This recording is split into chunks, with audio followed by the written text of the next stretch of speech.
ourselves or an ally would have been contrary to our traditions and to our international obligations. But let the record show that our restraint is not inexhaustible. Should it ever appear that the inter-American doctrine of non-interference merely conceals or excuses a policy of non-action, if the nations of this hemisphere should fail to meet their commitments against outside communist penetration, then I want it clearly understood that this government will not hesitate in meeting its primary obligations, which are to the security of our nation.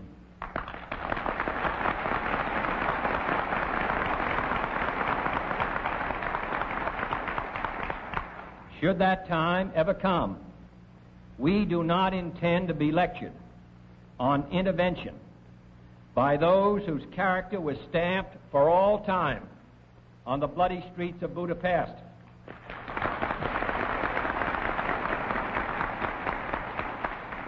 Nor would we expect or accept the same outcome which this small band of gallant Cuban refugees must have known that they were chancing, determined as they were against heavy odds to pursue their courageous attempts to regain their island's freedom.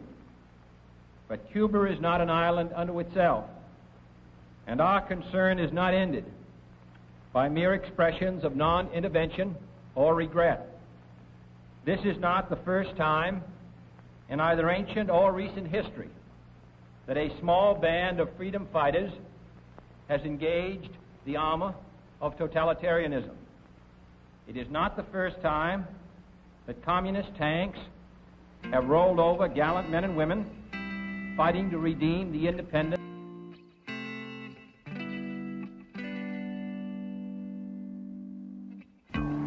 I think it's time we ask ourselves if we still know the freedoms that were intended for us by the Founding Fathers.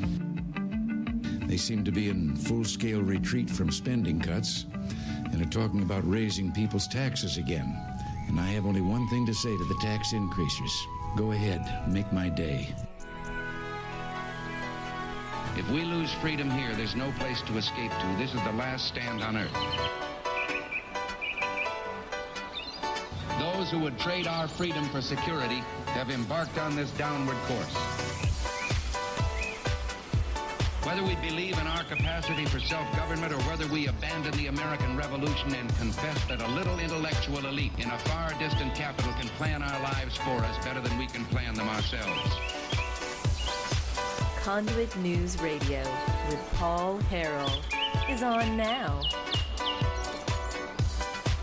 Hello, ladies and gentlemen. Welcome to the program. Thank you so much for being with us. Thank you for starting the beginning of your weekend with us here at the intersection of conservative ideas and reality. We are building a liberty machine, and we can't do it without your help. One of the ways you can contribute, if you want to interact with the show, is to text us, 870-275-9799. You can call us as well at that number, or facebook.com/Conduit News, as well as over at our YouTube page. We would encourage you to go there and like and subscribe. Click the little bell for notifications. I guess I said like because there's so many social media outlets, aren't there? So many things to do on the internet. So many bells to click and thumbs up to like or whatever. I want to talk a little bit about that coming up at the bottom of the hour.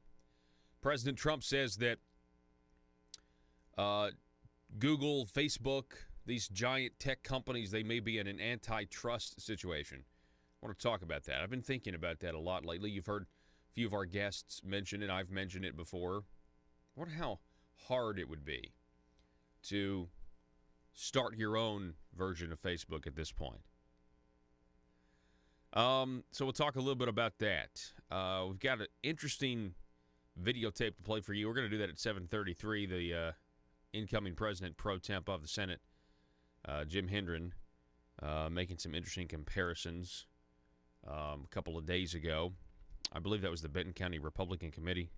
I think that's where it was, but we'll play that for you. Very interesting comments there. Let's start with you know what? Oh my goodness, Joe, I forgot. It's Johnny Cash Friday. I am so sorry that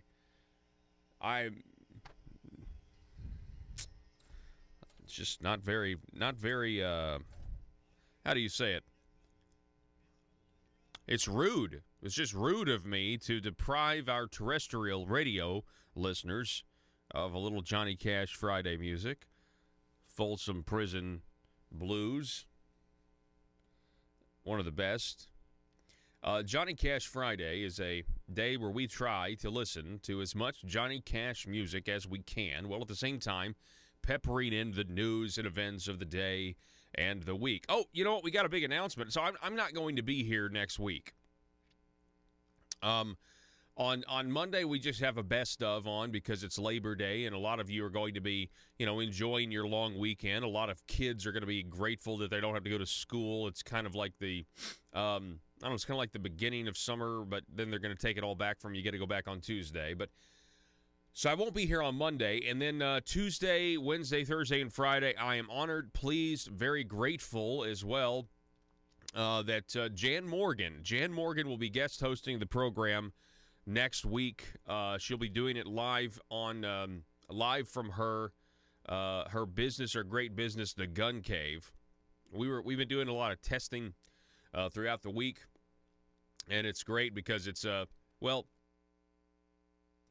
it's great to know that there's a live business. When you're a lively business, when you're in the gun business and you're testing audio and video and things like that, and you hear these pops in the background, and it's like, whoa, how am I in? Not it's business as usual. It's a gun range, It's pretty neat. But really excited to have Jan host the program next week, and I'm going to be taking pre-election vacation. So, anyway, the phone number is 870-275-9799. If you want to call or text, we would appreciate it on this Johnny Cash Friday. I had this article on the schedule for today pretty much all week. So, Alan Dershowitz said this on Fox and Friends, that the biggest crime you can commit in America today is to have been associated with Donald Trump. The biggest crime you can commit today is to have been associated with Donald Trump. Now, he's obviously Alan Dershowitz. You know who he is.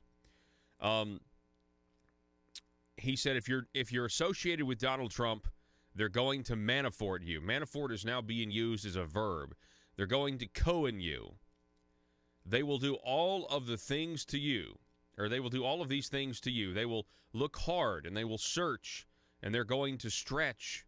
Maybe they will find something. Maybe they won't. Dershowitz then cautioned businessmen of running for president because they will go through a legal colonoscopy and get the Al Capone treatment. That's a funny way of saying it. So this article caught my eye because I do think it's mostly true at this point.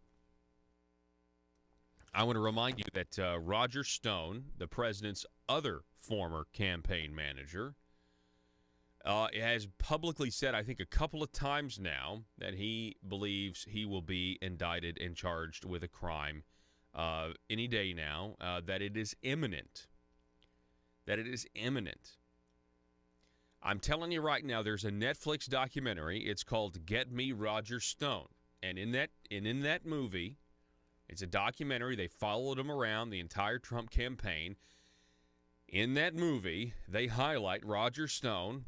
They do a whole thing about the history of Roger Stone, all these in-depth interviews. They talk about Paul Manafort. They talk about the lobbying firm that Roger Stone and Paul Manafort put together after they helped get Ronald Reagan elected. Then they turned around and sold Access.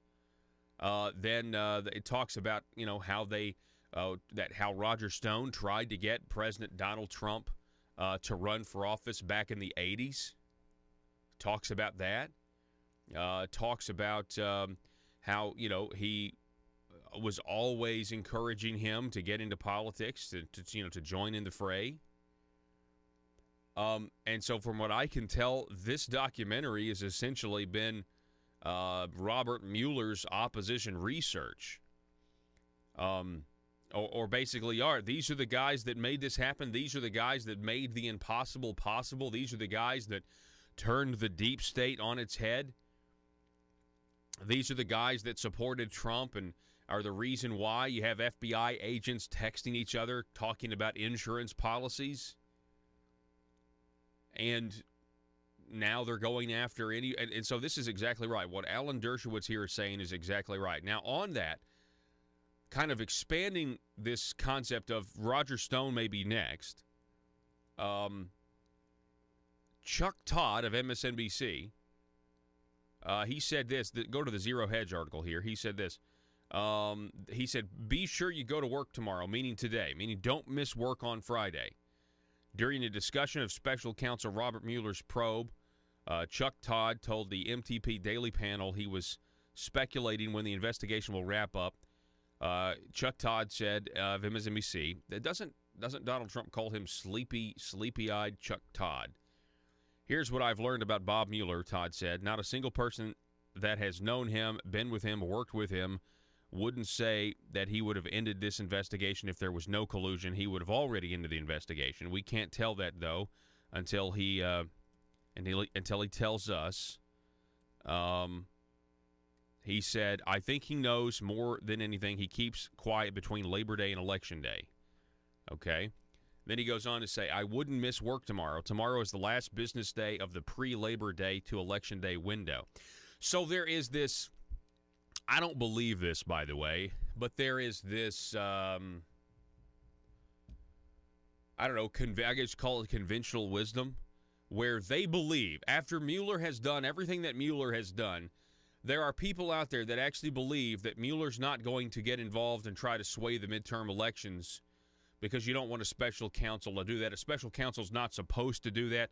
And so their conventional wisdom is that from, Labor Day to the Election Day, there won't be any bombshells, there won't be any announcements and everything else.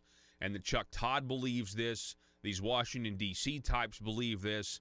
And it means that today is the day that if there's going to be something else with Robert Mueller, that today will be the day it gets announced and everything else. And it would be, first of all, it would kind of be, from a political fallout standpoint, announcing something on Labor Day weekend when everybody has Monday off on a Friday or a Friday afternoon would actually be, if your back is up against the wall, it's up against the wall. But you know what I mean? It actually that's when a lot of times the government releases bad information because not as many people find out about it.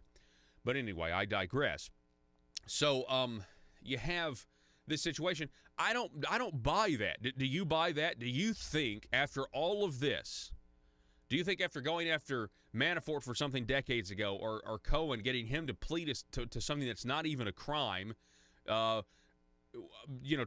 keep him out of jail for other things unrelated, do you really think that Robert Mueller is not going to come out, on October 15th or October 20th with some sort of new bombshell revelation to try to sway the midterm elections? I do. I don't think there's going to be some sort of magical, timeout, some sort of line. There are no lines with these people at this point. We have senior levels, people in the FBI. You have this Bruce Orr testimony that happened this week, where now, according to reports, he said he told senior officials in the FBI that they were aware that his wife was working for Fusion GPS, that they knew Christopher Steele already had an existing bias against Trump and yet they used the dossier to deceive what it apparently looks like. They deceived the FISA court on multiple occasions, trying to spy on the Trump campaign and later the president-elect's transition team. These people have no lines. Do not buy this conventional wisdom that after Labor Day, Bob Mueller is all of a sudden going to be like, oh, I can't interfere with the elections because I can't. These people have a lot on the line. I'm telling you, they have a lot on the line. You have people at the upper echelons of these people, folks. If I don't know what Jeff Sessions is doing, but assuming I have no idea. I'm saying that these people are very likely could face prosecution in the upper levels eventually when all of this comes out. It's very, very slow. This whole process but it's because there are so many people in the deep state. The deep state is so real, and they are they're going down kicking and screaming, right? And they are using their biggest asset, which is the mainstream corporate-controlled media, every chance they get. And this is the way I take these. When all of a sudden the president or anybody else just gets absolutely blitzed by the mainstream media with, quote, bad news, I'm starting to believe that the contrived reporting is actually a reaction to something else that's happened that we don't know about. I know that may sound crazy, but I think, and I said this the other day, when they just are, reaching and stretching and doing everything they can to make Trump look bad, I think they're shaking to pieces on the inside. I think it's all just a front and a facade. I think there's way more moving parts going on than we even know. I really do believe that. I mean, we had huge news today. Or this week. We had huge news with China looking at Hillary Clinton's emails in real time. By the way, that means they were looking at Barack Obama's emails in real time, because Barack Obama, I think, sent at least 100 emails to that private address. What in the world? No, crickets. Nothing to see here. Nothing to see here at all. I would expect a bunch of contrived stories over the weekend, and maybe that's what Chuck Todd is talking about here. Who knows? Hey, it's Johnny Cash Friday. We got a great show for you. The phone number, 870-275-9799. Coming up at the top of the next hour, I want to talk about the Arkansas Teacher Retirement Fund. They are investing something like $30 million in this plant around Pine Bluff area, and it's a giant project, but they needed some funds. But I found some carefully crafted language. Wouldn't you know it? The investments, according to George Hopkins, other investments are coming from, quote, Asian countries. Yeah, that's right. Asian countries.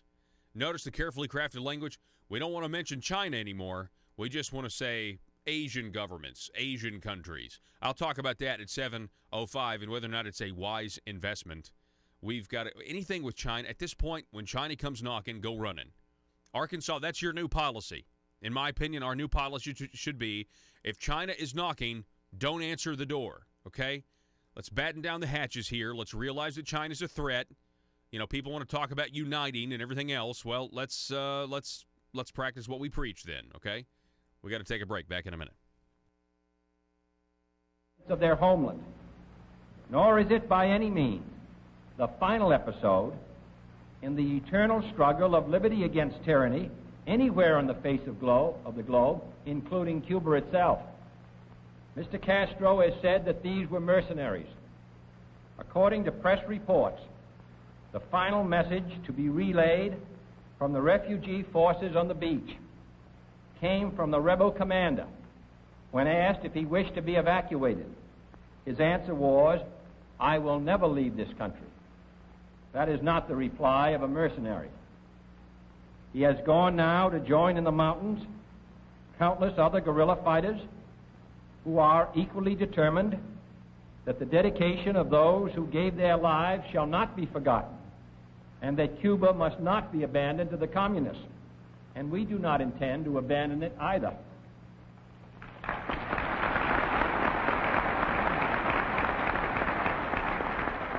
The Cuban people have not yet spoken their final piece, and I have no doubt that they and the Revolutionary Council, led by Dr. Cardona, and members of the families of the Revolutionary Council, I am informed by the doctor yesterday, are involved themselves in the islands, will continue to speak up for a free and independent Cuba. Meanwhile, we will not accept Mr. Castro's attempts to blame this nation for the hatred which his one-time supporters now regard his repression. But there are, from this sobering episode, useful lessons for us all to learn. Some may be still obscure and await further information. Some are clear today.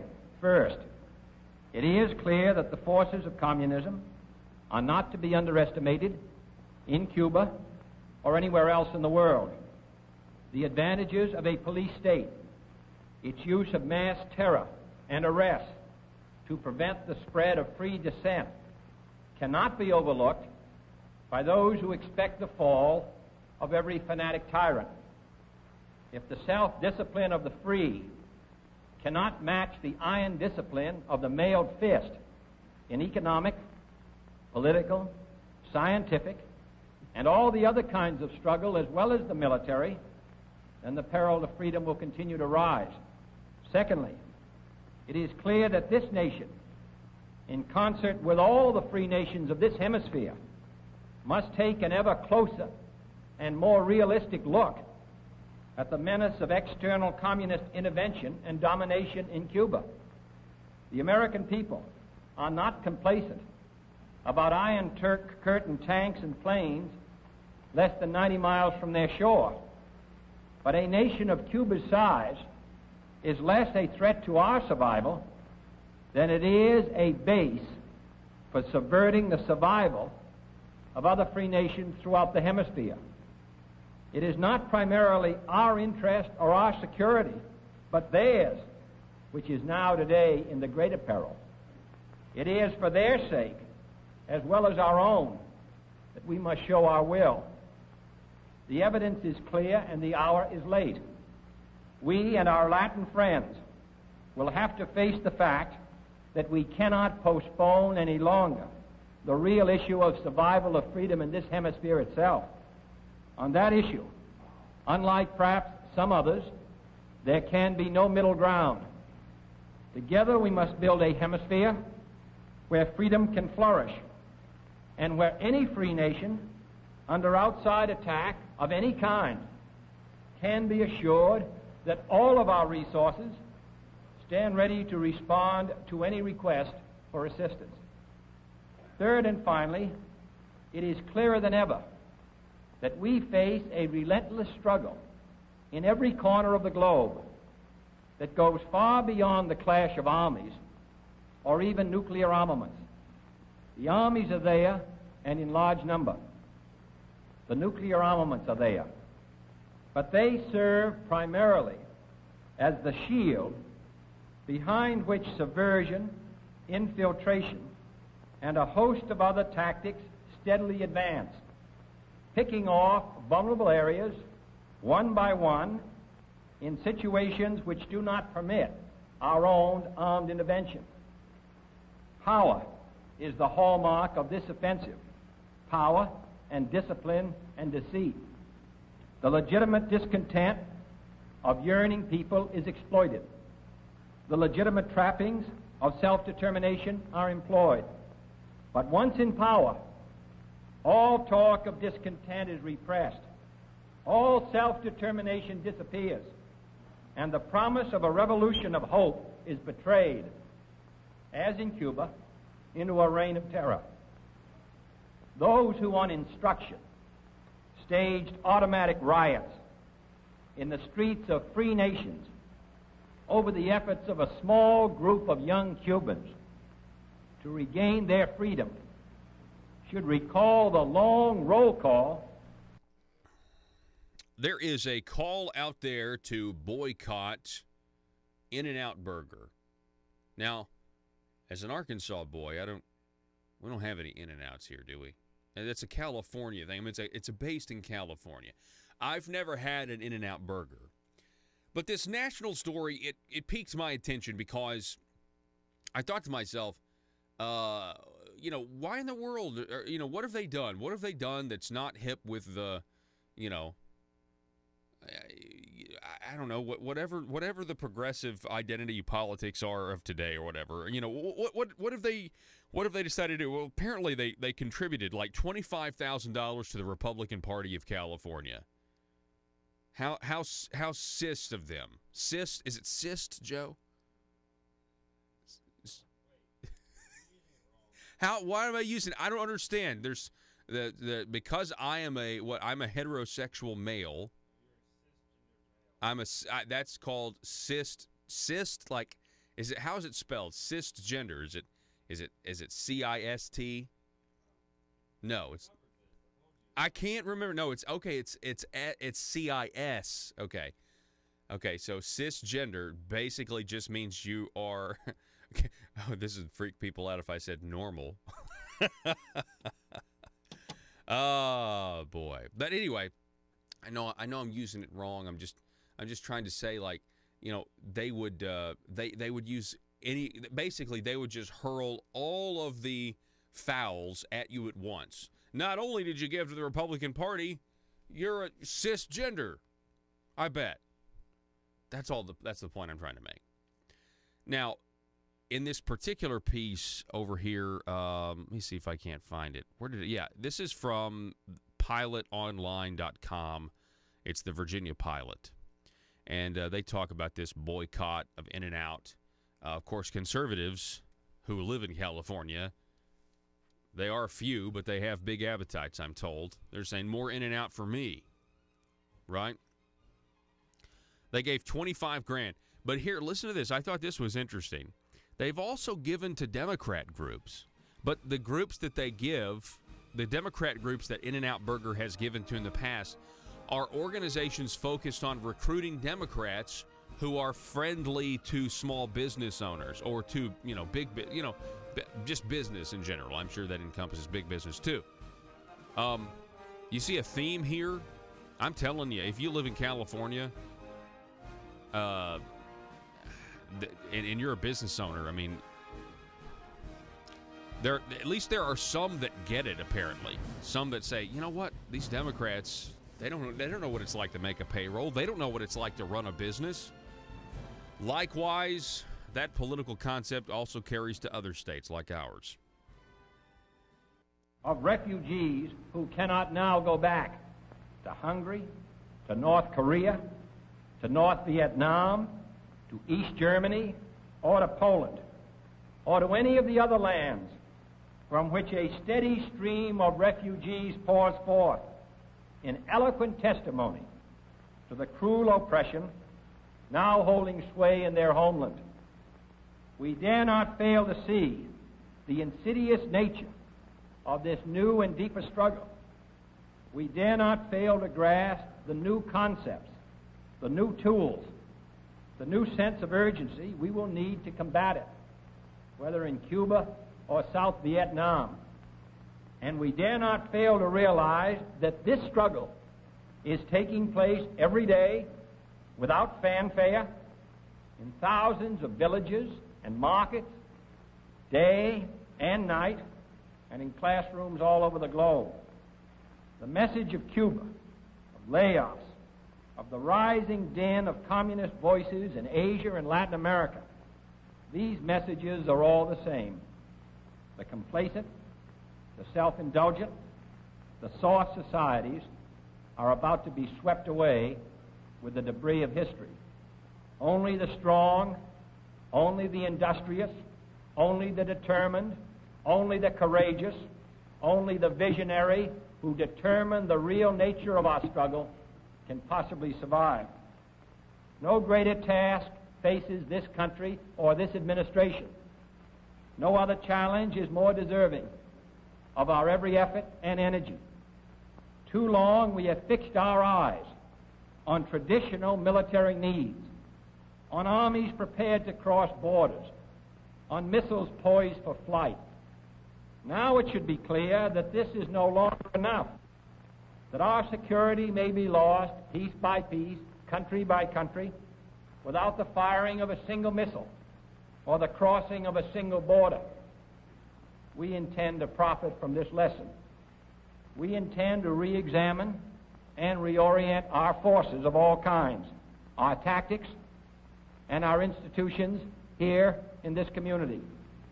We intend to intensify our efforts for a struggle in many ways more difficult than war, where disappointment will often accompany us.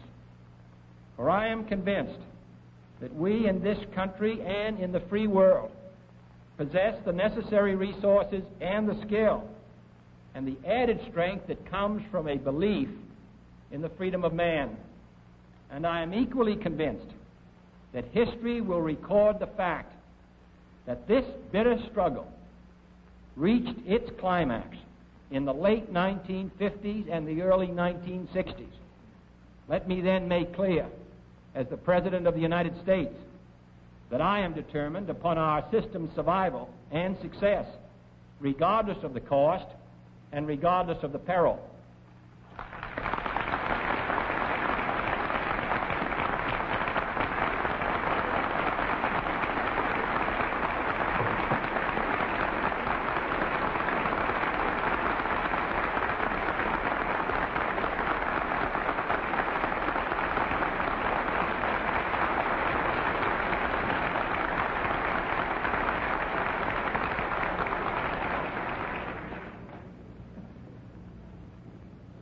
Thank you, Mr. President.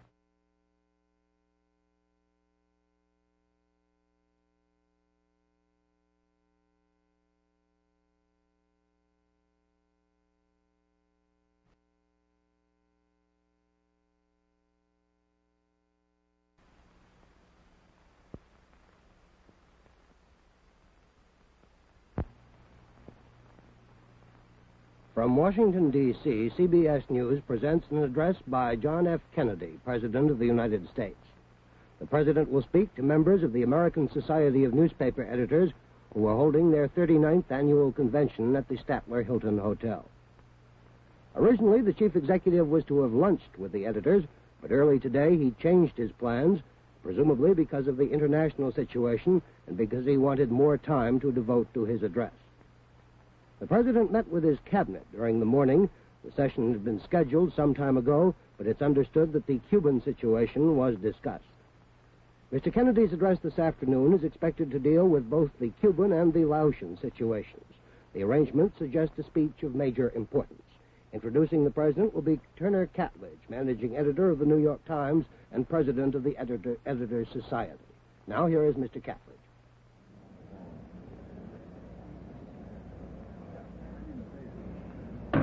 Ladies and gentlemen, the President of the United States.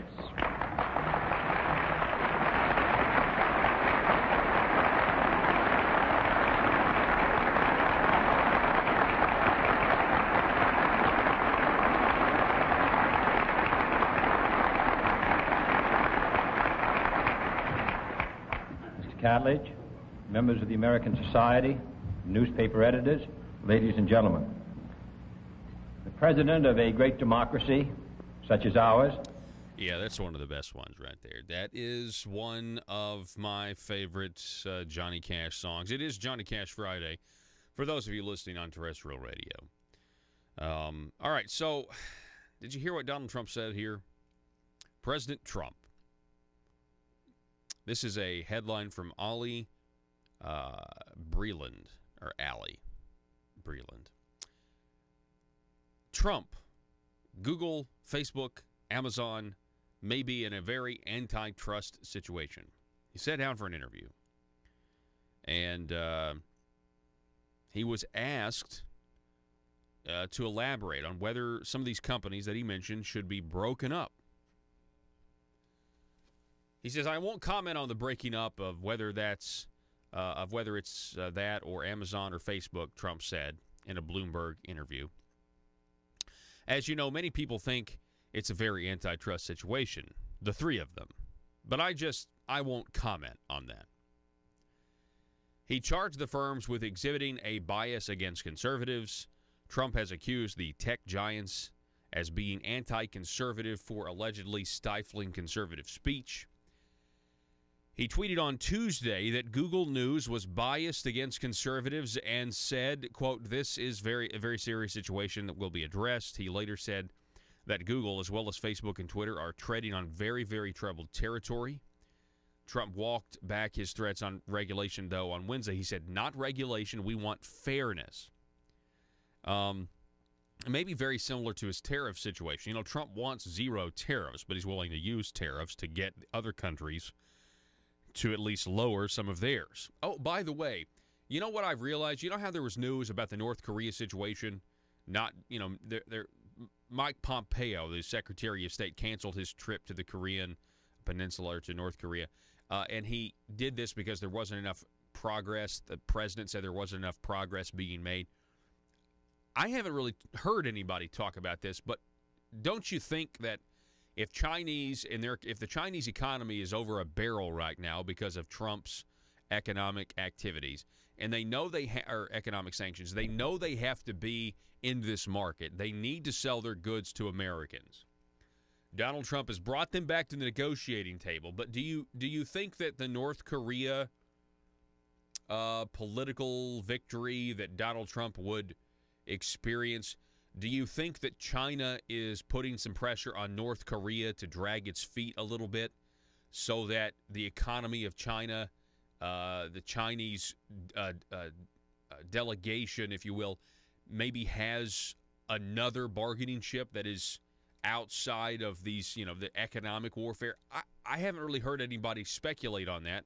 It dawned on me yesterday that could be what's going on here, that they're trying to use that as a negotiating tactic, which, I mean, why wouldn't you? Wouldn't you, if you were China and your economy was taking a hit, according to reports, the loyalty within the Communist Party is kind of fracturing, or there's some cracks here and there. If this was happening to you, and you are more than aware that there are more people in America that are becoming aware of China's ambitions, how they're not benign, how they want to supplant us, how they're stealing our intellectual property, all of that stuff. And you're China, you're looking at the situation, you're like, wow, America is about to just win economically. And we like our tariffs. We like to be able to manipulate our currency. We like to be able to be labeled as a developing nation, but we're a developing nation under the World Trade Organization that invests billions of dollars in states like Arkansas, things like that. I mean, there's a lot of stuff that they're getting away with. Donald Trump is attempting to put an end to it or expose it. Certainly it's being exposed. You don't think China would look at the North Korea situation, which they've already helped with, and say, you know what, we'll continue to help. We'll continue to get this done for you, President Trump. But maybe we want to keep some tariffs, where they are. That may be what is happening here. It may be a part of the negotiation. That's all I'm saying. Anyway, so that had to do with the regulation and not regulation, but just fairness. That's what Trump wants with these, trade deals. But back to the antitrust situation with Google, Facebook, Amazon. Trump later tweeted a video on Wednesday alleging that Google promoted all of President Obama's State of the Union addresses on its homepage, but not his. Google said that wasn't true, pointing out that it had promoted his address, but and BuzzFeed's news debunked Trump's claim as well. Trump's accusations follow a larger trend among conservatives and bashing tech companies for allegedly being biased against conservatives. House Majority Leader Kevin McCarthy had aggressively pushed this charge.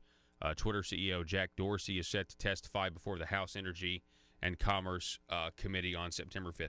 Now, hang on a second. I just read this verbatim from The Hill. BuzzFeed debunked Trump's claim. Joe, will you find me another source?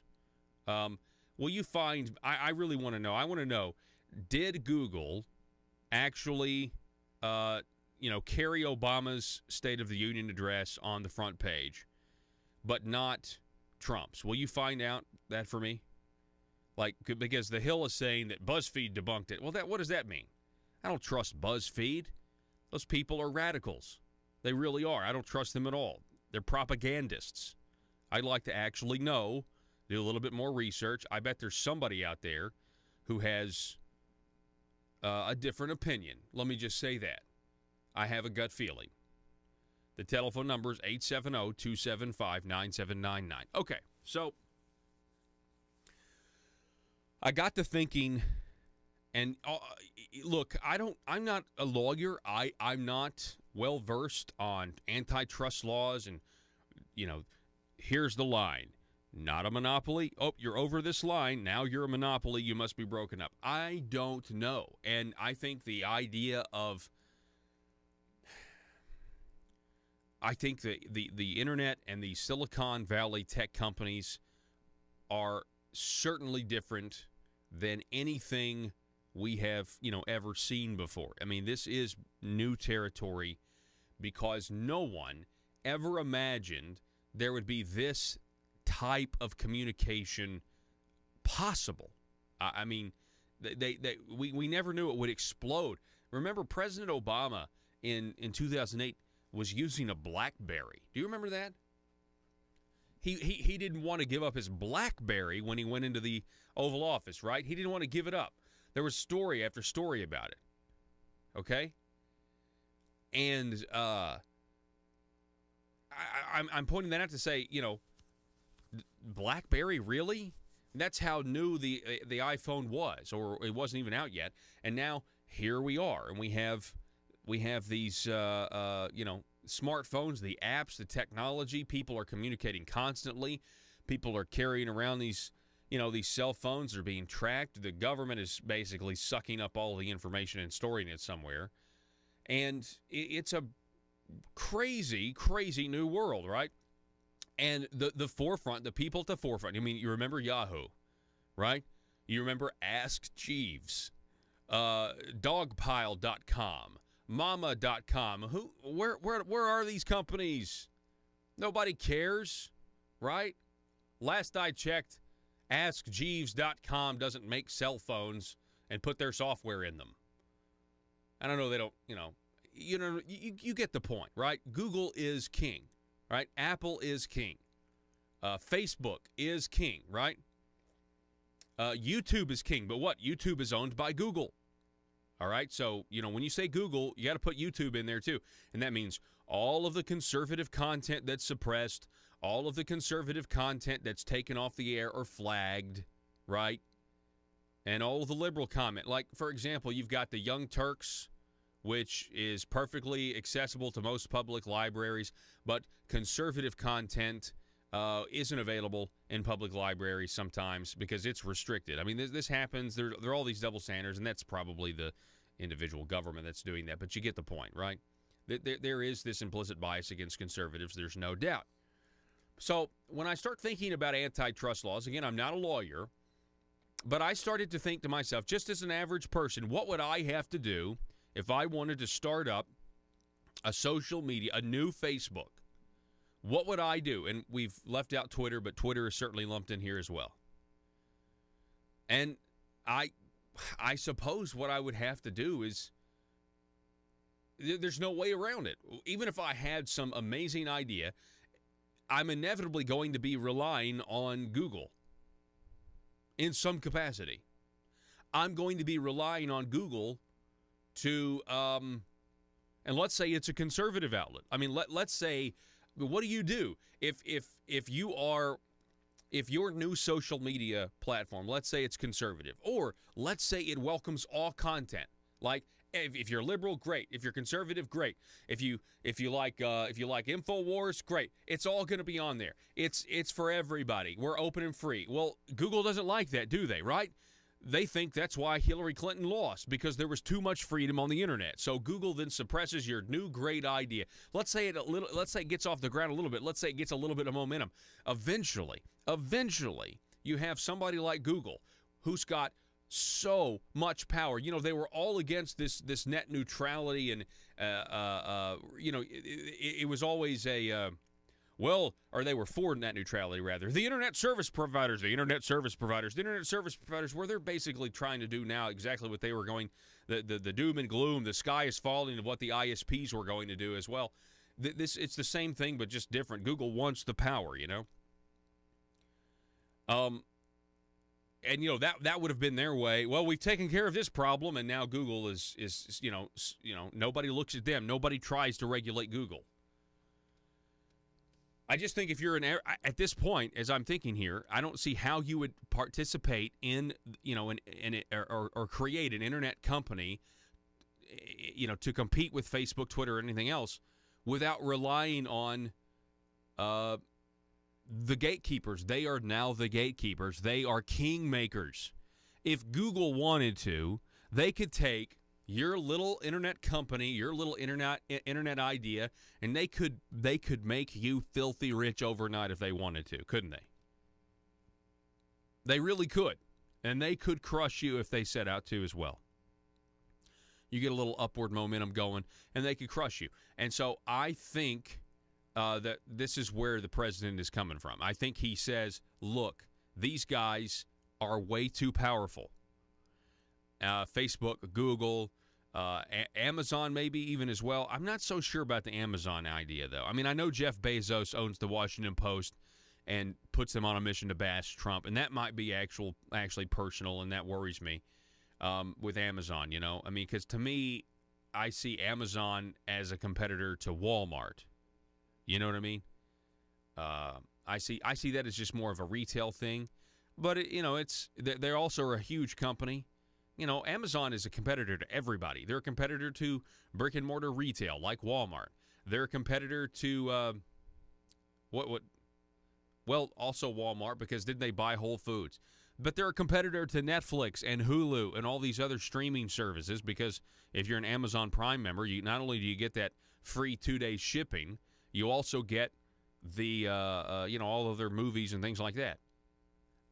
Oh, by the way, Amazon Music. By the way, my wife was telling me the other day, she bought something on Amazon, and she got a $5 credit. We have Amazon Prime. She got a $5 credit because they said, hey, if you won't get the free 2-day shipping and just let us send it to you normally, then we'll give you $5 of credit at Amazon.com. She said, okay, I don't have to have this in 2 days. And so I'm not sure what's going on with that. You know, I mean, isn't that interesting? I mean, has that happened to you, Joe? Have you even been prompted?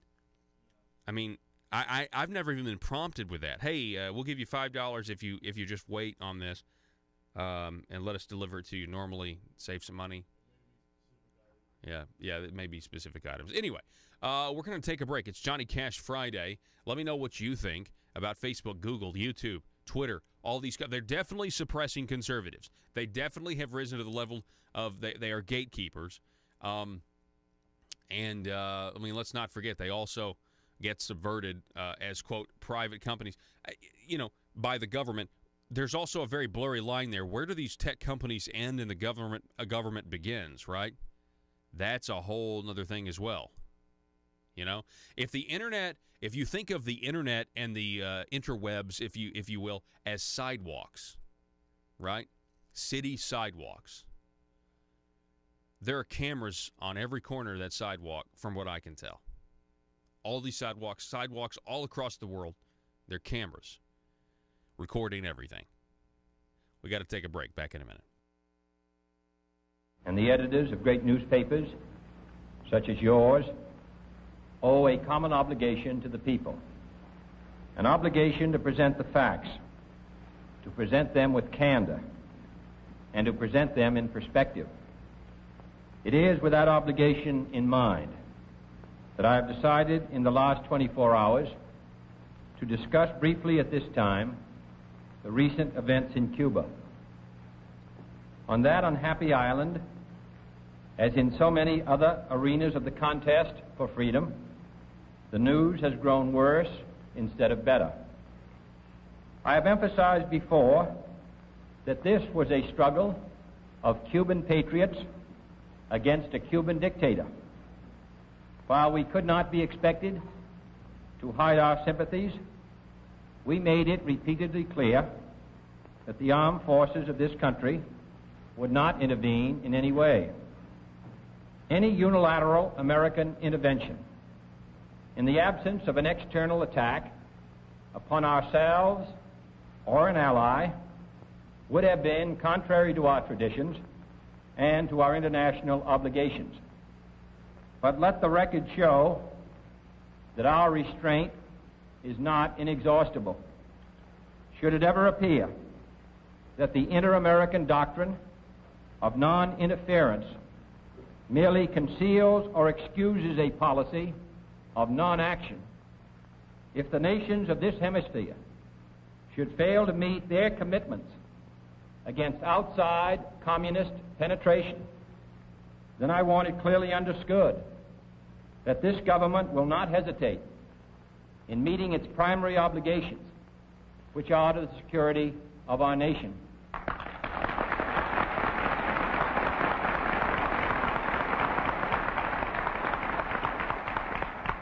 Should that time ever come, we do not intend to be lectured on intervention by those whose character was stamped for all time on the bloody streets of Budapest. Russellville-based firearms manufacturer Omega are making clones of the most notable German firearms in the world. These delayed rotor-lock firearms have been and are currently used by law enforcement and military worldwide. At Omega, they manufacture their guns right here in Arkansas and produce the best reproduction in the marketplace that comes with a complete 5-year warranty. At Omega, they take firearm manufacturing seriously and offer discounts to active and retired law enforcement. Whether you're using Omega firearms to defend the public, defend your family, or for target practice, Omega has your back. For pricing, go to omega-guns.com. That's omega-guns.com.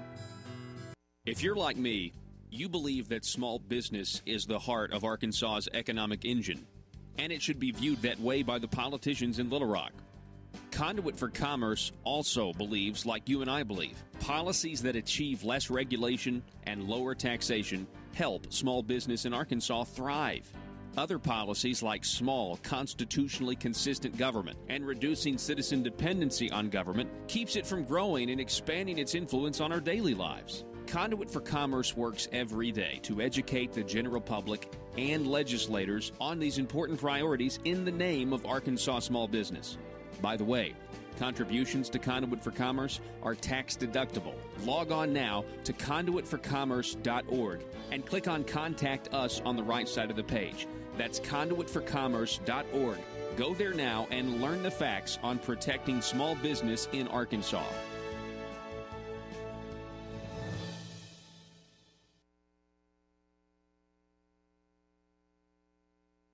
And the editors of great newspapers, such as yours, owe a common obligation to the people.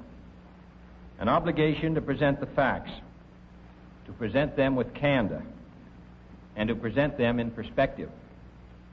It is with that obligation in mind that I have decided in the last 24 hours to discuss briefly at this time the recent events in Cuba.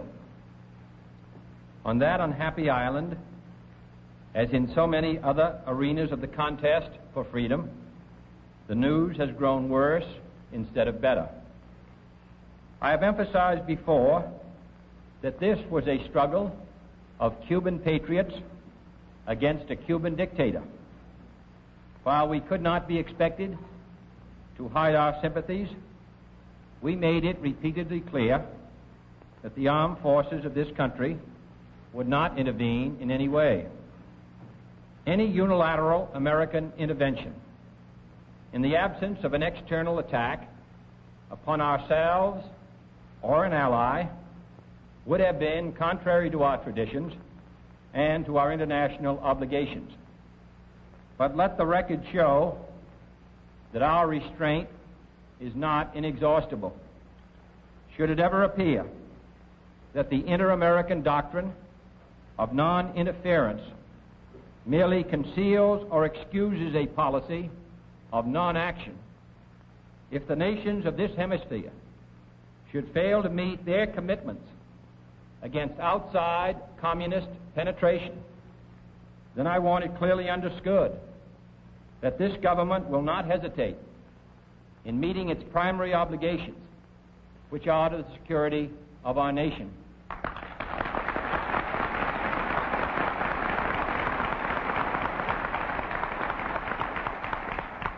Should that time ever come, we do not intend to be lectured on intervention by those whose character was stamped for all time on the bloody streets of Budapest.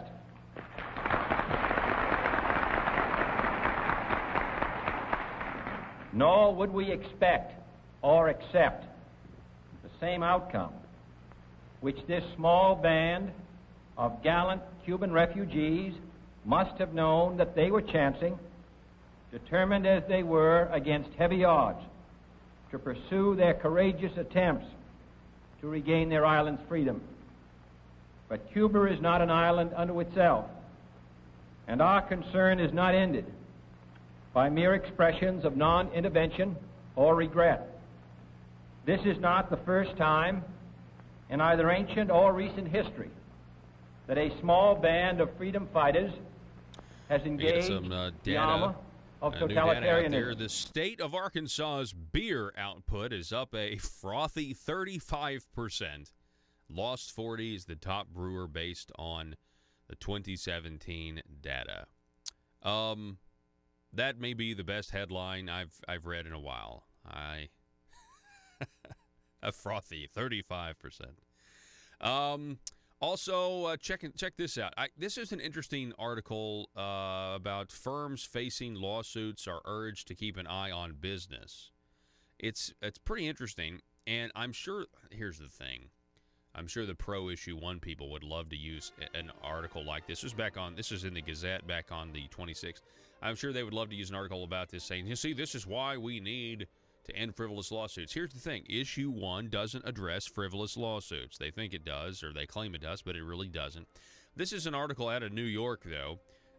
It talks about when small business gets involved in a lawsuit, you end up, diverting so many resources that it is an absolute headache.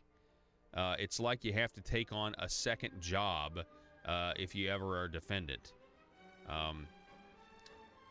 This one individual, Burke Files, says it added 3 hours to my day every single day.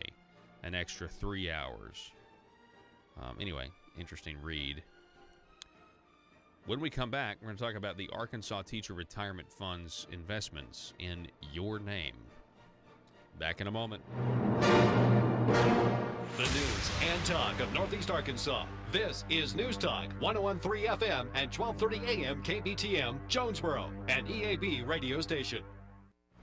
It is not the first time that communist tanks have rolled over gallant men and women fighting to redeem the independence of their homeland. Nor is it by any means the final episode in the eternal struggle of liberty against tyranny anywhere on the face of the globe, including Cuba itself. Mr. Castro has said that these were mercenaries. According to press reports, the final message to be relayed from the refugee forces on the beach came from the rebel commander when asked if he wished to be evacuated. His answer was, "I will never leave this country." That is not the reply of a mercenary. He has gone now to join in the mountains countless other guerrilla fighters who are equally determined that the dedication of those who gave their lives shall not be forgotten, and that Cuba must not be abandoned to the communists. And we do not intend to abandon it either.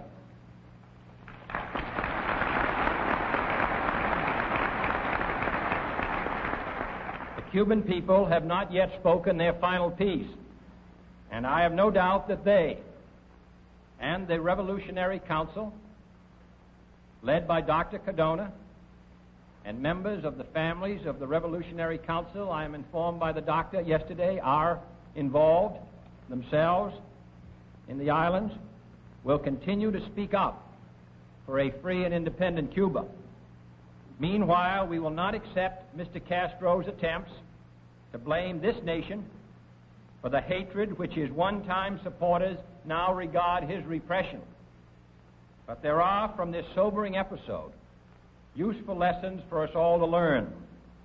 Some may be still obscure and await further information. Some are clear today. First, it is clear that the forces of communism are not to be underestimated in Cuba or anywhere else in the world. The advantages of a police state, its use of mass terror and arrest to prevent the spread of free dissent, cannot be overlooked by those who expect the fall of every fanatic tyrant. If the self-discipline of the free cannot match the iron discipline of the mailed fist in economic, political, scientific, and all the other kinds of struggle as well as the military, then the peril to freedom will continue to rise. Secondly, it is clear that this nation, in concert with all the free nations of this hemisphere, must take an ever closer and more realistic look at the menace of external communist intervention and domination in Cuba. The American people are not complacent about Iron Curtain tanks and planes less than 90 miles from their shore. But a nation of Cuba's size is less a threat to our survival than it is a base for subverting the survival of other free nations throughout the hemisphere.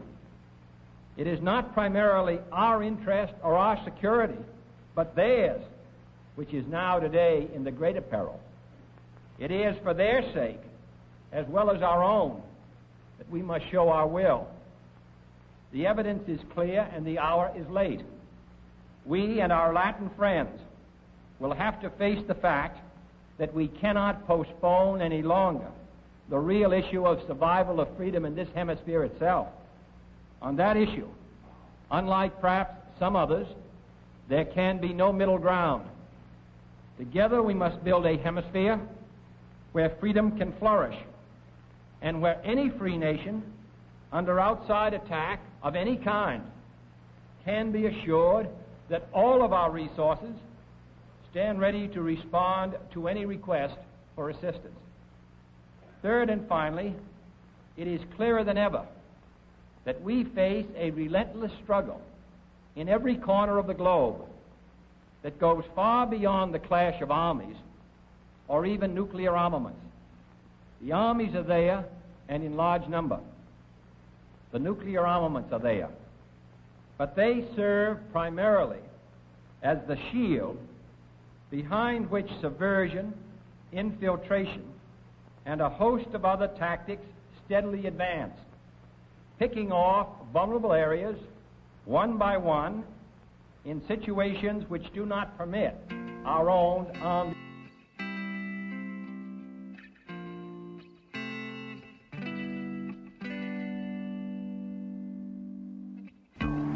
I think it's time we ask ourselves if we still know the freedoms that were intended for us by the Founding Fathers. They seem to be in full-scale retreat from spending cuts and are talking about raising people's taxes again. And I have only one thing to say to the tax increasers. Go ahead, make my day. If we lose freedom here, there's no place to escape to. This is the last stand on earth. Those who would trade our freedom for security have embarked on this downward course. Whether we believe in our capacity for self-government or whether we abandon the American Revolution and confess that a little intellectual elite in a far distant capital can plan our lives for us better than we can plan them ourselves. Conduit News Radio with Paul Harrell is on now.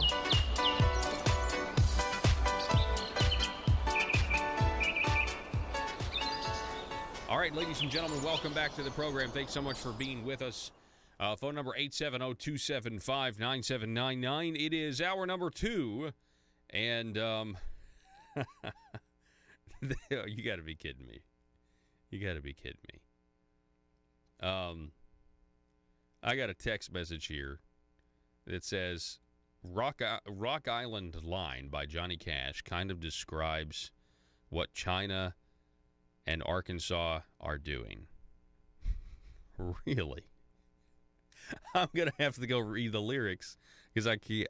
But, yeah, I trust you, listener. Speaking of Johnny Cash Friday, it is Johnny Cash Friday. And welcome to the program. Johnny Cash Friday, where we listen to as much Johnny Cash music as we can, at the same time peppering in the news and events of the day. Always fun to do that. We got a good hour coming your way. We're going to talk a little Arkansas politics this hour. We've got some interesting stories.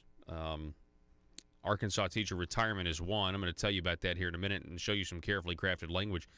But before we do that, the Northwest Arkansas Democrat-Gazette reporting on a foreclosure possibility with Ecclesia College. You guys remember Ecclesia College, the Christian college, the work college, the one that John Woods set up as a consortium work college, the only one in the state, and then you would then put the money from this or from that will go to the consortium work college fund, and then that would then all go to Ecclesia. This whole thing, John Woods is a convicted felon, taking kickbacks, taking essentially taxpayer money and taking a cut of it from himself by laundering the funds. Essentially what this whole scheme was an attempt to enrich legislators by making the taxpayers, unbeknownst to us, pay for what is a private school. Basically saying this is a private institution, but we're going to fund it and subsidize it with public taxpayer dollars. That's what the entire scheme was. It's almost like they wanted Ecclesia College to become Ecclesia State University. But they didn't want to. They still wanted to maintain the benefits of being a private school, but they wanted to fleece the taxpayers, steal from the taxpayers, enrich themselves, and that's why John Woods was found guilty. Okay, well, part of the controversy around what happened with Ecclesia is not just the amount of money that John Woods gave Ecclesia College or the amount of money that Micah Neal, who pled guilty to this scheme, gave to Ecclesia College, but it's the other long list of legislators that gave a bunch of money to Ecclesia College. Michael Lamoureux, former president of the Senate, Senator Lamoureux, money to Ecclesia College. A lot of other people. And one of the big financial pushes, if you'll remember, in this Ecclesia College case, was to buy a bunch of land. They wanted to they took the money so that they could buy a bunch of land for dorms or for expansion or whatever. Of course, in the John Woods trial, I believe they had somebody from the Walmart Foundation or the Walton Foundation show up and took a tour, and he testified in court that it was obvious that whatever Ecclesia was doing, they were not in a sound enough fiscal or financial place to be investing in anything. I mean, he basically said, we passed on the opportunity because it just wasn't a sound investment, right? Good for them. Well, let me just say, I bet they are like, we're really glad we didn't get involved in this mess. So now, fast forward, it is now, I guess, August 31st, and Ecclesia College faces foreclosure on land at the center of a federal corruption investigation. And this is by Tracy Neal. This was the center because, you'll remember that, for example, you had State Representative Bob Ballinger. He gave money to Ecclesia and then also turned around and did the title work or the, basically provided a service as an attorney for the closing, procedures of acquiring the land. Now, State Representative Ballinger says he did the work for a discount. We don't really know what that is. I mean, it could be a discount from, $1,000 an hour to $999 an hour. I mean, who knows? But the bottom line is this: it was a lot. Bob Ballinger won his election. Okay, he beat the Brian King. Now he goes on to face a Democrat and a Libertarian this November. But the bottom line is, it was a key point of contention in the campaign that here's a legislator who directly benefited personally from steering money towards the college. They turned around and paid him, in the purchase of the land. There's a lot of people have a problem with that. They have a big problem with that. At least the fact that it should have been openly disclosed and shouted from the rooftops if it was going to happen. So, here we go. EC, I haven't heard this one before, but maybe it's because of my bad memory. But EC Funding LLC. So there is an LLC dedicated to funding Ecclesia College. Shouldn't that have been the name of the taxpayer fund? Because that's what we were tasked with doing. I thought we were the ones that funded it. EC Funding LLC, a newly formed Rogers investment firm, filed a foreclosure lawsuit Thursday in Benton County Circuit Court against the private Christian college that seeks more than $1.8 million. The investment firm claims that Ecclesia defaulted on 2 loans for which a majority of the 240 acres it owns was put up as collateral, according to court documents. Quote, "It may be a one-day story," James Baxter, the attorney for EC Funding, said Thursday. "Today's bank reached out to my client about a payoff amount. They are interested in helping Ecclesia out of the foreclosure." Let me just stop here and remind you. The state of Arkansas has so far refused to do an audit of Ecclesia College to find out where our money is and how it was used, considering they were at the center of a federal corruption scandal, and the state of Arkansas gave them hundreds and hundreds of thousands of dollars, and yet no one seems to care in positions of power to try to find out what exactly happened, what was going on. There needs to be an audit, for sure. Today's Bank is chartered in Huntsville, has 11 branches. Larry Olson, president and CEO of Today's Bank, did not immediately return a message left for him late Thursday afternoon. Travis Story, an attorney representing Ecclesia, provided a statement from the college confirming a potential new loan. So they're facing foreclosure. They people want to foreclose, but they've gotten a new loan, so everything's going to be okay. That's what we're hearing. Quote, "Earlier this summer, EC Funding, a local group of investors in Rogers, purchased our loans from Centennial Bank. Less than a week ago, we were informed that EC Funding would discontinue the normal annual practice of automatically renewing our loans. However, in just 4 days, we were able to find a local bank that will be refinancing all of Ecclesia's loans in the coming days." Wow, really? Really? What bank would want this? Ecclesia took out loans of $1 million and $1.3 million in February of 2014, when it was also seeking the state grants. The loans underwent several modifications over the years and were due on Tuesday. Filings that changed ownership of the mortgages from Centennial to EC Funding were recorded May 18th with the county clerks in Benton and Washington counties. Arkansas Secretary of State records show that EC Funding was incorporated on May 21st and lists Robert Powell McKinney as the loan officer. Ecclesia has an outstanding balance of $1 million on the first loan and $855,218 on the second loan, according to the complaint. The foreclosure lawsuit also names former Ecclesia President Orrin Paris III and Carrie Paris as defendants. Orrin Paris, of course, resigned as college president April 3rd and pled guilty the next day in federal court to paying kickbacks to former state lawmakers John Woods and Micah Neal in return for taxpayer money used to purchase the land that is now sought in the foreclosure. The $550,000 kickbacks involved the $550,000 of more than $717,500 in total state improvement funds from Ecclesia they got from 2013 through 2014. That's a ton of money. And then it says the U.S. attorney here, who I'm rooting for.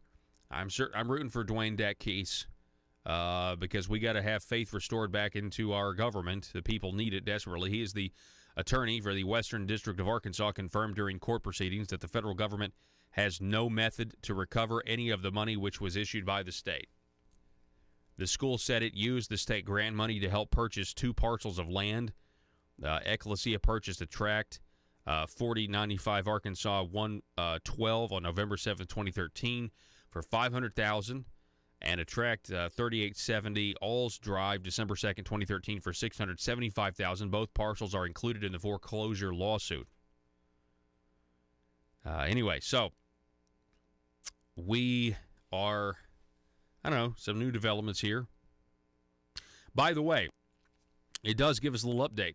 John Woods found guilty. Micah Neal pleaded guilty. Also convicted, you had the lobbyist Randall Shelton. And Paris, okay? And it says here at the very end of this article that the 4 men will be sentenced in the next 2 weeks. So in the next 2 weeks, we'll have the sentencing of Senator John Woods and the gang here. And, of course, there are more legs to this web, and we're going to follow those wherever they lead. In a different story, I told you about this last hour. I found this very interesting, that we have the state of Arkansas's teacher retirement system. Now, the guy's name, the head of the teacher retirement, is George Hopkins. George Hopkins claims he didn't really know what was going on when you have this Arkansas teacher retirement system is the leading plaintiff in a class action lawsuit, and there's money that's being paid to other firms for basically a referral fees, and there's emails at a judge in Massachusetts that said, hey, wait a second.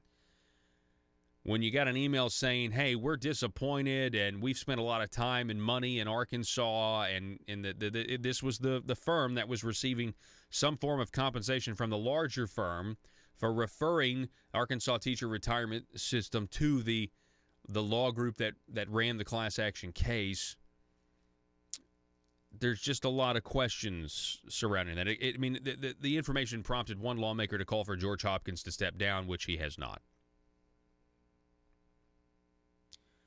Well, so now the Arkansas teacher retirement system is looking for investments, and their investment committee voted this week to approve, or I guess last week, to approve a $30 million investment in a company that plans to build a $3.5 billion plant near Pine Bluff to convert natural gas into liquid. Now, previous stories on this particular investment, on this particular project, yielded that, I don't know, maybe things weren't looking so up and up for this potential investment. And it, caused me to be like, do we really want to consider this? But the Systems Investment Committee recommended it anyway. They want to give $20 million for an equity investment in GTLA Holdings Limited Partnership, which owns GTL Americas LP, the natural gas to liquids or gas to liquids plant, will convert natural gas to refined fuels such as diesel. This report says, by David Smith.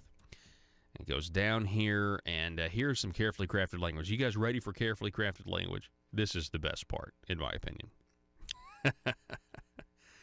George Hopkins, the executive director of the retirement system, expects that guarantees raised from the European Union and Asian governments should be between $600 million and $900 million. Quote, this project, based on its position, the companies behind it, the technology behind it, the general contractor behind it, means this debt probably will be oversubscribed. Hopkins told the committee Wednesday, the technology works, it's already working. I guess, can you guys see the carefully crafted language in how the author here wrote this? We've got money coming in from the European Union. Well, okay, I guess. We got money coming in from Asian governments. Asian governments. Not Chinese, not the Chinese, right? We want to make sure we say Asian governments. Asian governments. Huh. Do you think maybe somebody somewhere is starting to believe that public opinion is shifting as to whether or not it's a good idea for Arkansas to be doing business with the Chinese? I think maybe, just maybe, there is an admission here in this article. This is carefully crafted language at its finest. Instead of saying the Chinese, we're now going to say Asian governments. Asian governments. Okay, well, we don't want to mention China anywhere anymore, right? Folks, Arkansas's new economic development policy when it comes to foreign governments investing here should be, if China is knocking, do not answer the door. That should be our new philosophy. Listen, I feel bad for you, Arkadelphia. I feel bad for St. Francis County. I feel bad for these other people that trusted your politicians, that somehow convinced you that the Chinese government is benign. And now because of President Trump, a lot of these projects are on hold because of the tariffs, because we're in an economic trade war with them, because we have the FBI and CIA warning that the Chinese want to supplant us, that they are stealing our intellectual property, $600 billion a year. I am sorry. I feel sorry for you because you did like many of us do. You trusted your elected officials. When the governor and others came to Arkadelphia and told you how great this was going to be, when they came to you and told you all the jobs that were going to happen and the big plants that were coming, you saw the jobs. You didn't see the jobs, but you saw the potential. You were listening. You believed them, but you never probably heard any dissent at all that this was a communist government, and we are doing business with the communist Chinese. We are going to allow them under the plan to take our trees, use our resources to make communist countries rich when they want to supplant our country. No one, probably no one ever said, hey, maybe that's not such a good idea. And now things are starting to shift. And I feel sorry that we had the press. Now, you know, if we're going to be, pessimistic here, which the one thing about economic development when it comes to the government taking taxpayer dollars and giving it to any company, whether it's the Chinese, whether it's the Russians, which people would be losing their minds if this was the Russians, or even if it's an American company, the first thing they get before any jobs come 2 to 3 years later or 100 years later is they get the positive publicity of the press covering it. And it goes out in the local paper. The governor was here. He made an announcement. He's bringing jobs because the government creates jobs. No, the government does not create jobs. The government does not create jobs. And even when they try to incentivize jobs with your taxpayer dollars, oftentimes they're really lousy at that too. Anyway, I'm just making the observation that the political capital, that probably still exists in a lot of the people's minds, doesn't it? We got to quit allowing our politicians to pick winners and losers. We got to take a break. 870-275-9799. Thank you guys so much for listening. Happy Friday to all of you out there. Back in just a moment. Intervention. Power is the hallmark of this offensive. Power and discipline and deceit. The legitimate discontent of yearning people is exploited. The legitimate trappings of self-determination are employed. But once in power, all talk of discontent is repressed. All self-determination disappears. And the promise of a revolution of hope is betrayed, as in Cuba, into a reign of terror. Those who on instruction staged automatic riots in the streets of free nations over the efforts of a small group of young Cubans to regain their freedom should recall the long roll call of refugees who cannot now go back to Hungary, to North Korea, to North Vietnam, to East Germany, or to Poland, or to any of the other lands from which a steady stream of refugees pours forth in eloquent testimony to the cruel oppression now holding sway in their homeland. We dare not fail to see the insidious nature of this new and deeper struggle. We dare not fail to grasp the new concepts, the new tools, the new sense of urgency we will need to combat it, whether in Cuba or South Vietnam. And we dare not fail to realize that this struggle is taking place every day without fanfare in thousands of villages and markets, day and night, and in classrooms all over the globe. The message of Cuba, of layoffs, of the rising din of communist voices in Asia and Latin America, these messages are all the same. The complacent, the self-indulgent, the soft societies are about to be swept away with the debris of history. Only the strong, only the industrious, only the determined, only the courageous, only the visionary who determine the real nature of our struggle can possibly survive. No greater task faces this country or this administration. No other challenge is more deserving of our every effort and energy. Too long we have fixed our eyes on traditional military needs, on armies prepared to cross borders, on missiles poised for flight. Now it should be clear that this is no longer enough, that our security may be lost piece by piece, country by country, without the firing of a single missile or the crossing of a single border. We intend to profit from this lesson. We intend to re-examine and reorient our forces of all kinds, our tactics, and our institutions here in this community. We intend to intensify our efforts for a struggle in many ways more difficult than war, where disappointment will often accompany us.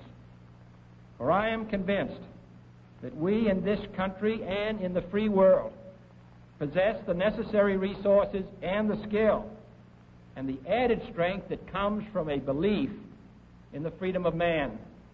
And I am equally convinced that history will record the fact that this bitter struggle reached its climax in the late 1950s and the early 1960s. Let me then make clear, as the President of the United States, that I am determined upon our system's survival and success, regardless of the cost and regardless of the peril.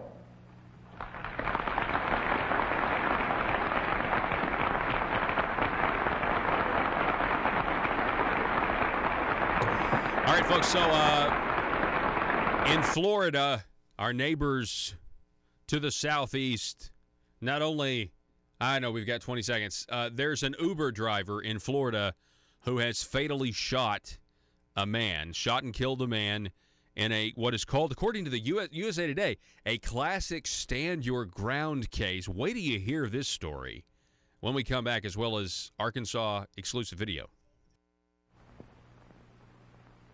From Washington, D.C., CBS News presents an address by John F. Kennedy, President of the United States.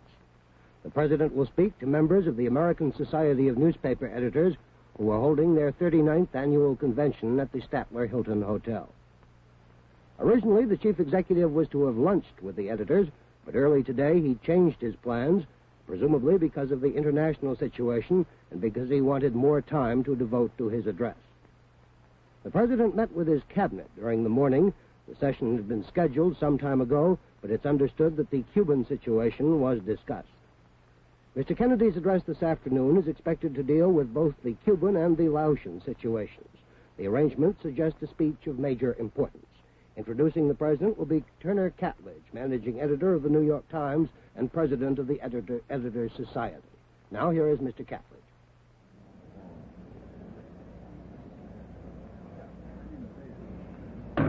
Ladies and gentlemen, the President of the United States.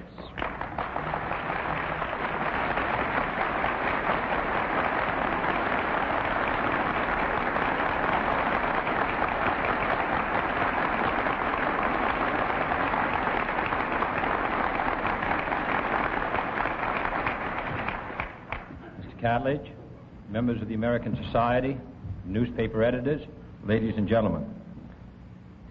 President of a great democracy such as ours, and the editors of great newspapers such as yours, owe a common obligation to the people, an obligation to present the facts, to present them with candor, and to present them in perspective.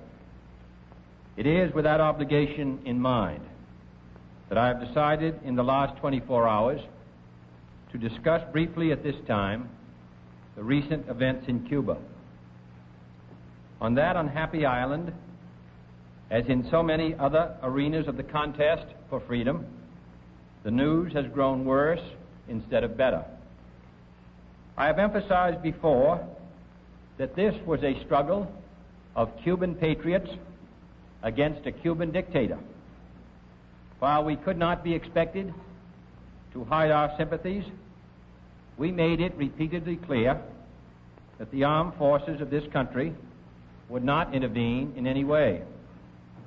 Any unilateral American intervention in the absence of an external attack upon ourselves or an ally would have been contrary to our traditions and to our international obligations. But let the record show that our restraint is not inexhaustible. Should it ever appear that the inter-American doctrine of non-interference merely conceals or excuses a policy of non-action, if the nations of this hemisphere should fail to meet their commitments against outside communist penetration, then I want it clearly understood that this government will not hesitate in meeting its primary obligations, which are to the security of our nation.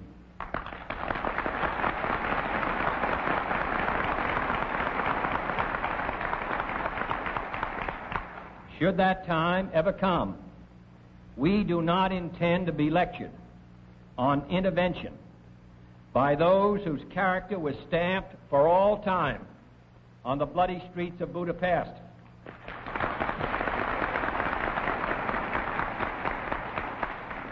Nor would we expect or accept the same outcome which this small band of gallant Cuban refugees must have known that they were chancing, determined as they were against heavy odds to pursue their courageous attempts to regain their island's freedom.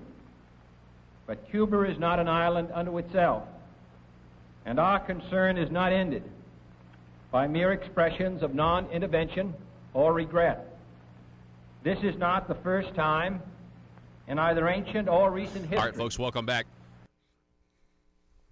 870-275-9799. Real quick, out of Florida here, an Uber driver, according to this is from USA Today, an Uber driver in Florida shot and killed a man who chased him and threatened him with a pistol.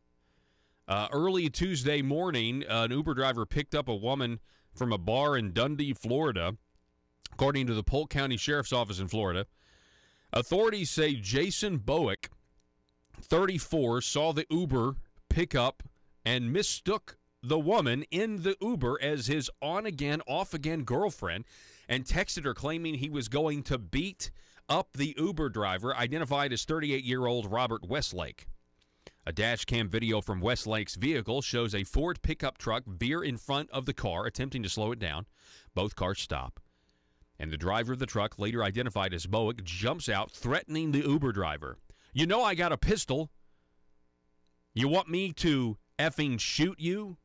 said Bowick. As Bowick approached Westlake holding an object in his hand, Westlake shot Bowick once in the chest. The sheriff's office later confirmed Bowick was holding his cell phone in hand. Westlake then called 911 and attempted CPR on Bowick. Authorities said Westlake is a concealed weapon permit holder and a licensed armed security guard who also just finished the police academy. The sheriff is quoted as saying, "This is a justifiable homicide all day long." Anyway, don't go into fits of jealous rage, and if you do, make sure that it's actually your girlfriend in the car. I mean, you shouldn't go into fits of jealous rage. Let me be clear. But make sure that make sure you know how to recognize your on-again, off-again girlfriend. How about that? All right, so a couple of days ago at a Republican committee meeting, let me back up.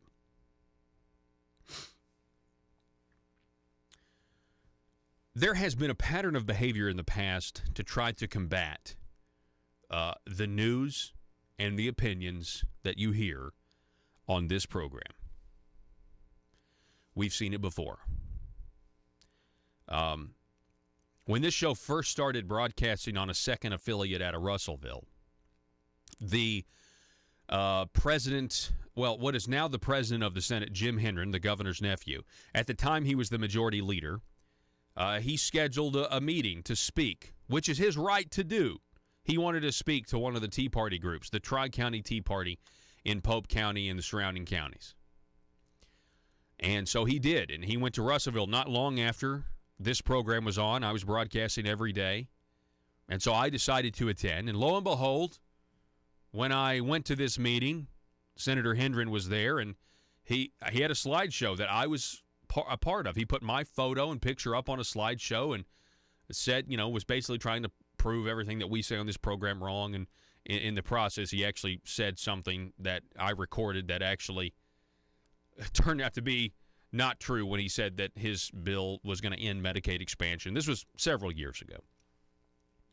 And so Senator Hendren, you have to understand something. He has a pattern of trying to combat a limited government conservative message that he obviously disagrees with, because many things that we do on this program expose people who say one thing and do another. And if you are only about red T-shirt, red team, rah, rah, rah, Republican all the time, and you constantly try to cover up what you do that is contrary to what you said, and that's what we are experiencing here. Make no mistake about it. Arkansas is experiencing a cover-up from Republicans. They want to ignore all of the things they do that are directly against, not gray areas, but directly against what they told the people they were going to do. And so we've been exposing that for a long time. Senator Hendren has constantly, and others have been trying to combat it or and everything else, and that's fine. He has a right to do that. He has a right to speak. Well, over the last couple of years, Conduit for Action has actually been making the rounds to county Republican committees and been giving presentations. These presentations are sometimes contentious. There are legislators in there that disagree with bringing up, and exposing the Republicans for voting for tax increases or growing government or whatever. That's not the case with everybody, but that's just the way it is. Look, this is a messy process. We believe in freedom of speech. We believe in competing in the arena of ideas and everything else. Well, Senator Hendren decided to go. I believe this was the Benton County Republican Party recently, and he addressed Conduit specifically. This is what he said. As you said, as I said earlier, I spent a lot of time in the military, and I've been overseas to the Middle East 5 times in the last 5 or 6 years. And one of the most disturbing things for us in the military is when we have what we call insider attacks. And this happened a lot in Afghanistan. We would have people that we were training, Afghani nationals that we were training, who would put on the uniform of the coalition, who would take our supplies and our food and our training and then walk in with a suicide bomb or walk in and start shooting our own guys. I mean, it's bad enough to get shot by the enemy, but to get shot by your own team, it's inexcusable. It's so hard to understand. Well, we don't have anybody obviously shooting each other, but here's what we have in our Republican Party. In addition to an energized opponent who's found opponents for every one of our incumbents, we have some folks in our party who have put on our uniform, who've said they're Republicans, and after the primary is over, when we're supposed to come together, are continuing to attack our people. And I'm telling you, we've worked too hard to let that kind of stuff go on. Stop. I've lost some primaries. And I'm gonna stop and go here. So that's Senator Jim Hendren, and he later mentions Conduit by name. We'll wait and hear for that. But yes, you heard that right. We, according to him, are terrorists. We have been trained by him. We have been given shelter by him. We have been given food by him, and we have been given clothes by him. The red T-shirt, and then we take the red T-shirt. And we go into the camp, and we open fire, and we shoot our own guys, if you will. Now, obviously, his analogy doesn't hold up completely, and I'm not talking about the more, he admits, obviously, we're not talking about actual guns. I'm sorry, I haven't been given any conservative training by Senator Hendren or the likes of the big government Republican establishment, okay? I haven't. Suicide bombers in a tent. I tell you, that's pretty wild, right? Suicide bombers in a tent. So Senator Hendren makes the comparison of people who are trying to speak out for limited government trying to expose, what the problems are. And he essentially says, he's doing this following Conduit, and this is fine. Like, I support that. I mean, let's have the ideas, and let's. I'm not afraid of just getting as many ideas as we can out there, honestly.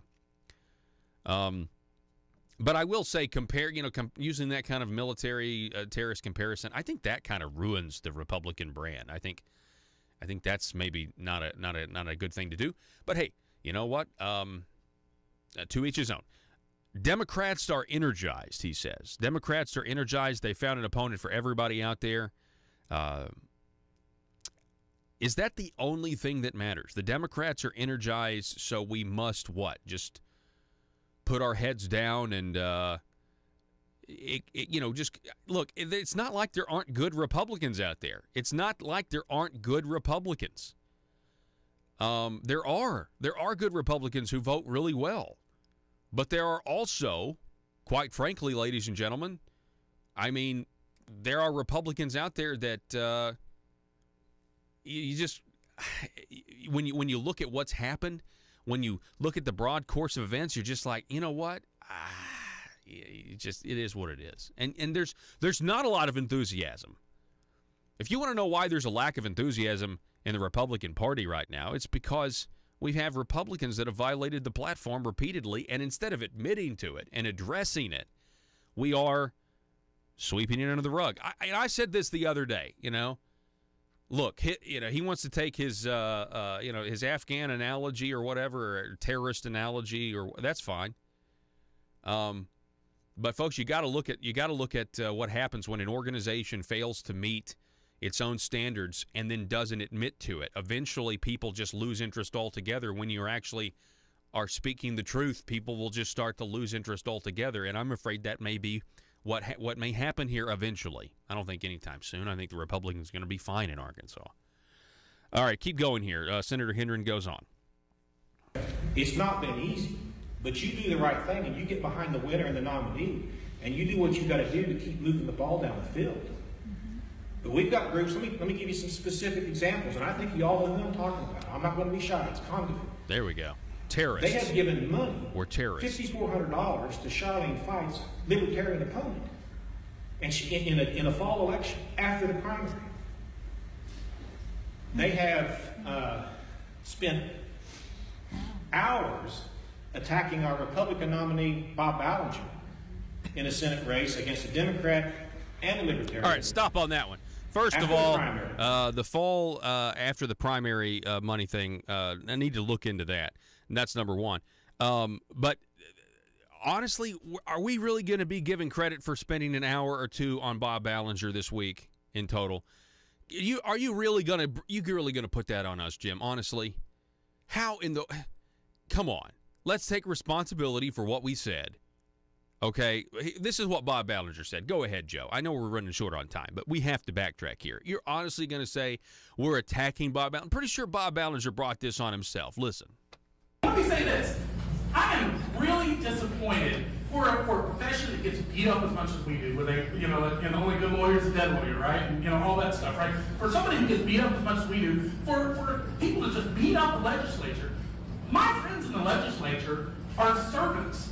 They not one of them up there right now is benefiting from being in this business. They have set themselves aside.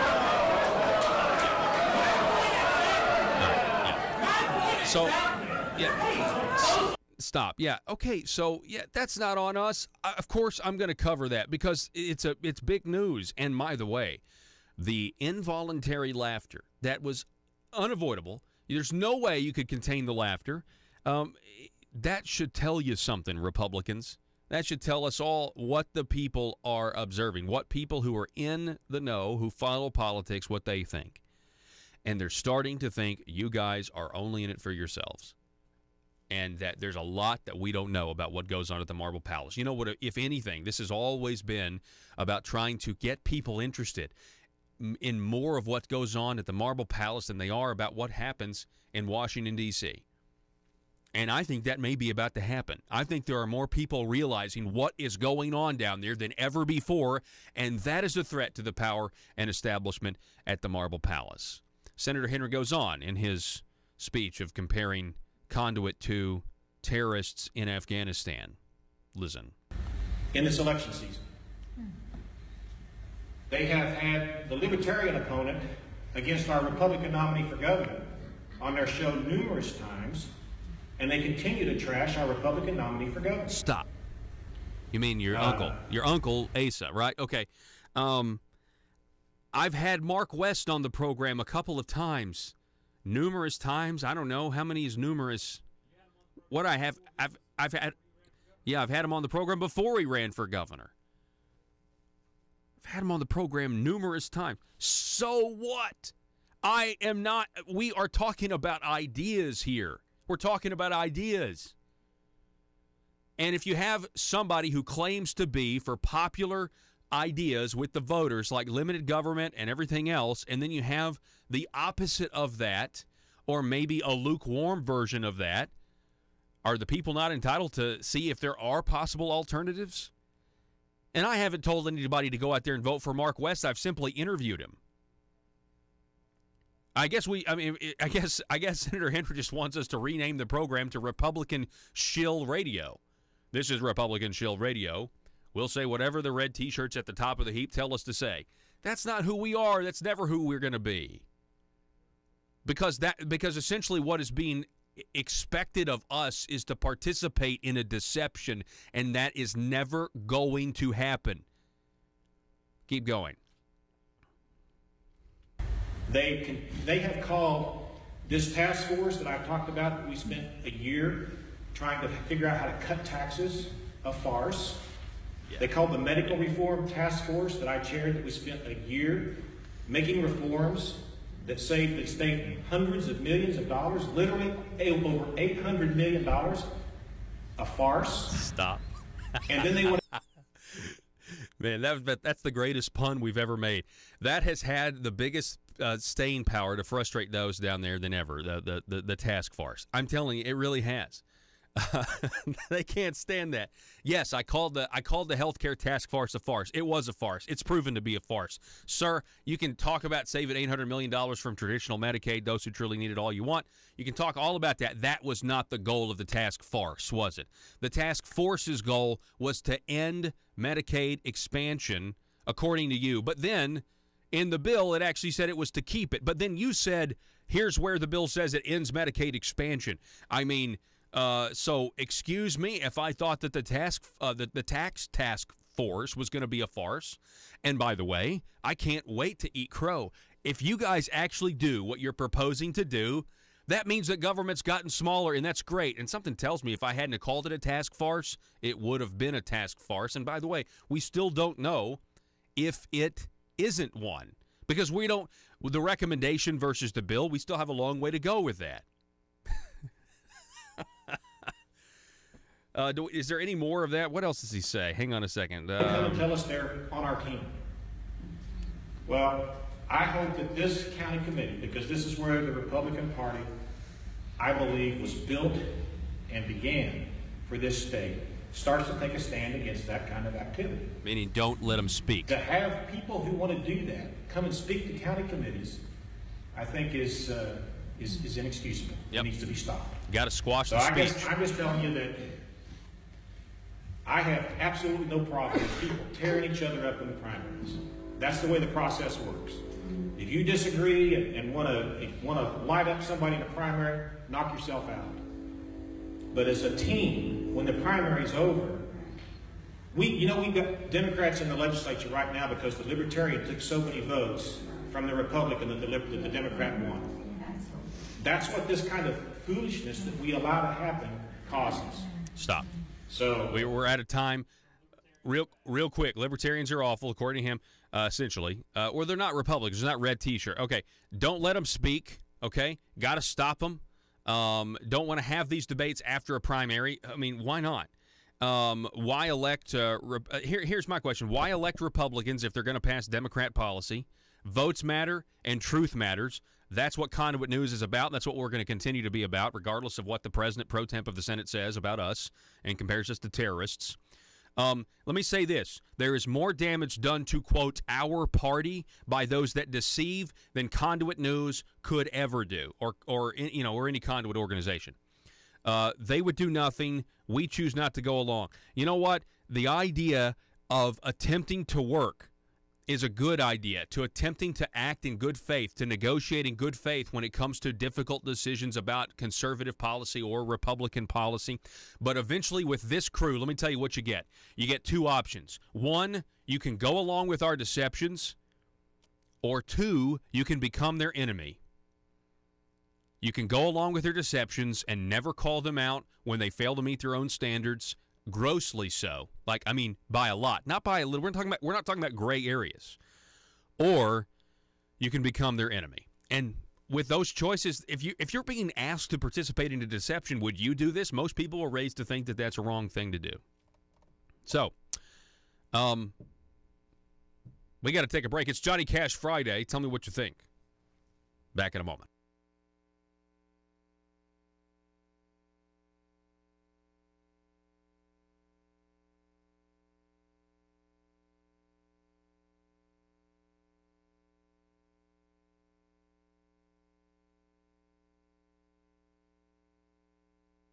Russellville-based firearms manufacturer Omega are making clones of the most notable German firearms in the world.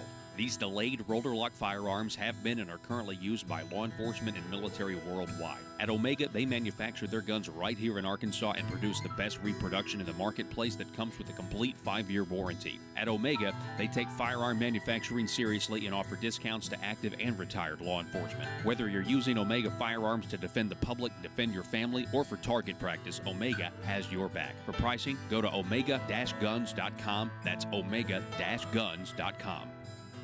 If you believe the Second Amendment protects your right to defend your home with a firearm, where do you turn if the government confiscates your gun?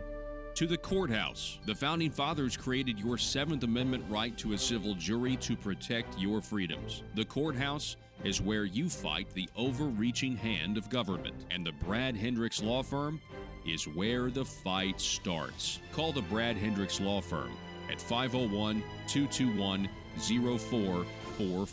The Brad Hendricks Law Firm in Little Rock, standing ready using the Seventh Amendment to protect your Second Amendment rights. If you're like me, you believe that small business is the heart of Arkansas's economic engine, and it should be viewed that way by the politicians in Little Rock. Conduit for Commerce also believes, like you and I believe, policies that achieve less regulation and lower taxation help small business in Arkansas thrive. Other policies like small, constitutionally consistent government and reducing citizen dependency on government keeps it from growing and expanding its influence on our daily lives. Conduit for Commerce works every day to educate the general public and legislators on these important priorities in the name of Arkansas small business. By the way, contributions to Conduit for Commerce are tax deductible. Log on now to conduitforcommerce.org and click on Contact Us on the right side of the page. That's conduitforcommerce.org. Go there now and learn the facts on protecting small business in Arkansas.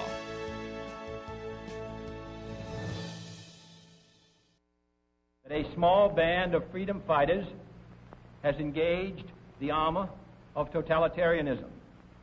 It is not the first time that communist tanks have rolled over gallant men and women fighting to redeem the independence of their homeland. Nor is it by any means the final episode in the eternal struggle of liberty against tyranny anywhere on the face of the globe, including Cuba itself. Mr. Castro has said that these were mercenaries. According to press reports, the final message to be relayed from the refugee forces on the beach came from the rebel commander when asked if he wished to be evacuated. His answer was, "I will never leave this country." That is not the reply of a mercenary. He has gone now to join in the mountains countless other guerrilla fighters who are equally determined that the dedication of those who gave their lives shall not be forgotten All right, here we go. And that Cuba must not be abandoned to the communists. Real quick, we're almost out of time. It's been a great Johnny Cash Friday. I do want to say this about Benton County and the Republican Party. When Conduit for Action did a presentation there last year, they were told that they could not mention any legislators by name. And this just goes to show you that the incredible amount of deference that goes to politicians. Senator Hendren goes to speak before the Benton County Republicans and has no problem mentioning Conduit and trashing Conduit, and compared us to terrorists that are, aligned with the allies, but then put on the red T-shirt and then go and shoot up people or bomb people in tents. I mean, my goodness. Hey, folks. This Johnny Cash song that you're hearing right now on terrestrial radio, he turned the water into wine. Experts say lost tunnels in Israel could be where Jesus turned the water into wine. Check that story out this weekend. A mysterious secret tunnel network unearthed in Israel could be the site where Christians believe Jesus turned the water into wine. We'll see you here on Tuesday. Jan Morgan will be in here guest hosting. Have a great Labor Day weekend. Arkansas, be safe.